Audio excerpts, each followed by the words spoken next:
The house was worth more than most people's dreams, but inside it, chaos ruled. 3 nannies had already quit this week. One left crying. One stormed out in anger. One didn't even say goodbye. And now, standing at the top of his glass staircase, billionaire Adrian Vale watched another suitcase roll toward the door. Below him, his twin toddlers screamed in opposite directions, their voices echoing through cold marble halls.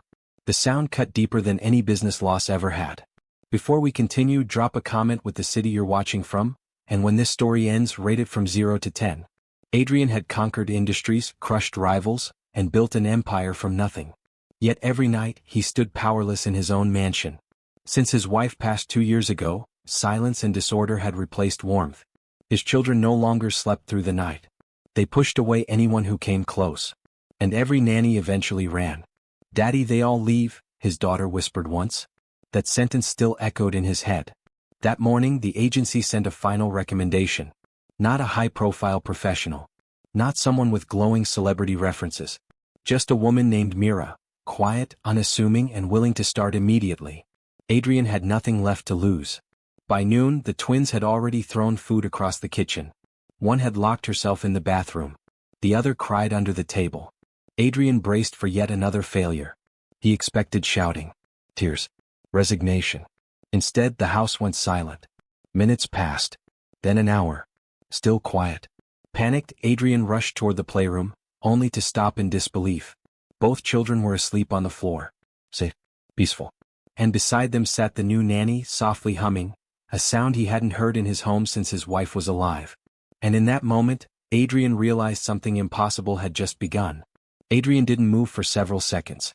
He simply stood there, watching the gentle rise and fall of his children's chests, afraid that one wrong breath might shatter the fragile calm. Mira noticed him in the doorway and lifted a finger to her lips with a soft smile. He nodded, withdrawing quietly like a man leaving a sacred place. That evening, instead of fleeing in frustration like all the others, she stayed. She prepared dinner without rushing, turning cooking into a game the twins actually wanted to join. They washed vegetables with serious focus, laughed when bubbles floated across the sink, and for the first time in months, Adrian heard real laughter echo through his home. Later, when bedtime arrived, the moment every nanny feared, the twins resisted at first. Tears threatened. Small fists clenched. Adrian hovered nearby, expecting the usual storm. But Mira didn't push. She sat on the floor with them, spoke softly about stars, about how even the night sky needs rest to shine the next day. Slowly, unbelievably, the children followed her into sleep. Days passed. 1 turned into 2. Then 3. The twins began to wait for her in the mornings. They ate again. They slept through the night. They even started greeting their father with quiet smiles instead of distant stares. Adrian watched all of this with guarded hope, afraid to trust what felt too good to last. On the 3rd evening, as rain slid down the mansion windows, his daughter looked up at him and said softly, "Daddy." She didn't leave. And for the first time since grief hollowed his world, Adrian felt something shift inside his chest. Something warm, fragile, and dangerous to hold on to. Hope. Adrian tried not to grow attached to the calm. He told himself it was temporary, everything always was. Yet each morning he found excuses to linger before leaving for work, watching as Mira knelt to tie tiny shoes, listening as the twins raced to tell her their dreams. The house no longer felt like a museum of cold stone and silence. It felt lived in. One evening, he returned early and found Mira alone on the back terrace after the twins had fallen asleep. The soft glow of garden lights reflected in her thoughtful eyes. For the first time he really looked at her, not as the nanny, but as a person. She carried herself with quiet strength, the kind shaped by storms no one else ever saw. "You did what no one else could," Adrian admitted. "How?" Mira hesitated before answering. "Children don't need control," she said gently. "They need to feel safe enough to let go." Those words followed Adrian into the night. Days later, the twins grew restless when he announced a sudden business trip. Fear returned to their eyes. Adrian felt helpless again, until Mira suggested something he had never tried before. "Take them with you." The idea felt impossible. Boardrooms. Cameras. Pressure. Chaos. Yet when the twins clung to his hands with silent hope, he agreed. And in that single decision, Adrian unknowingly opened the door to the greatest test of his life, one that had nothing to do with wealth and everything to do with becoming a father they could finally trust. The trip unraveled every rule Adrian had ever lived by.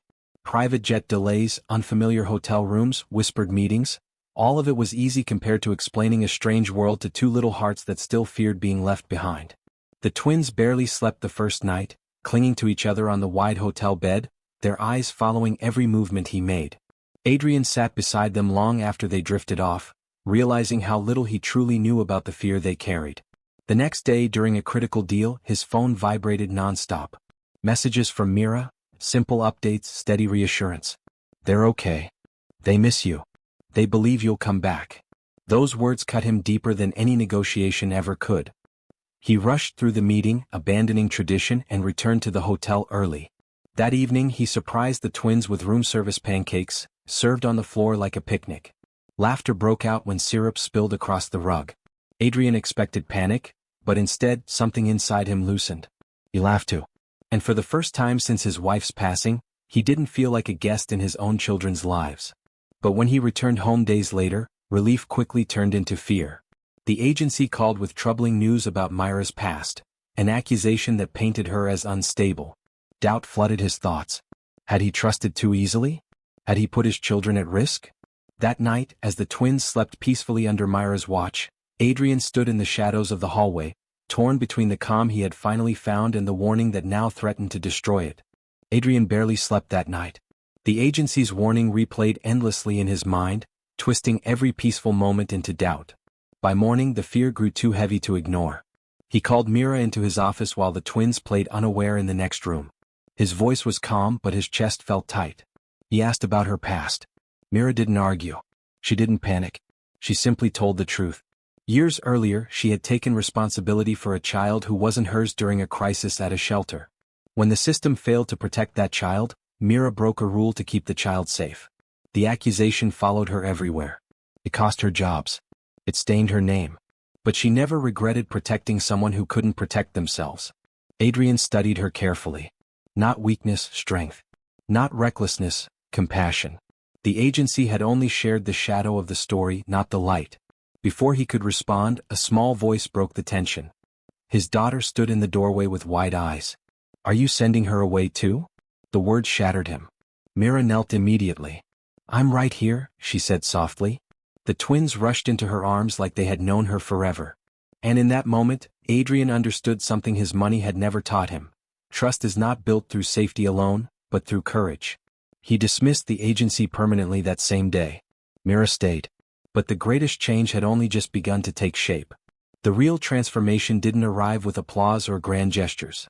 It unfolded quietly, one ordinary day at a time. Adrian began coming home before sunset. Board meetings were rescheduled. Calls went unanswered. Each evening, he sat on the living room floor while the twins climbed over him like mountains they were no longer afraid to explore. Mira watched from a distance at first, giving space for something fragile to grow. One night, as rain traced silver lines down the windows, the twins fell asleep between them during a story. Adrian's son's tiny hand had curled around his thumb without realizing it. The warmth of that simple trust overwhelmed him. He felt tears, not of grief but of gratitude. Weeks passed. Laughter replaced echoes. Fear softened into confidence. The children slept through the night. They began calling for their father instead of hiding from him. And Adrian, once feared in every boardroom, learned the quiet bravery of bedtime promises and midnight comforts. One evening, his daughter looked up at him and said, "Daddy, our house is happy now." Adrian knew the truth. Mira hadn't just calmed his children. She had returned his life. Months later, he offered her a permanent place in their world, not as an employee but as family. She accepted with tears and a smile that carried its own healing. The billionaire who once lost every nanny in a week finally understood. The greatest success of his life was not built with power or wealth, but with patience, trust, and a heart brave enough to love again. Now, if this story touched you, don't forget to rate it from 0 to 10, and remember, sometimes the smallest hands change the biggest lives.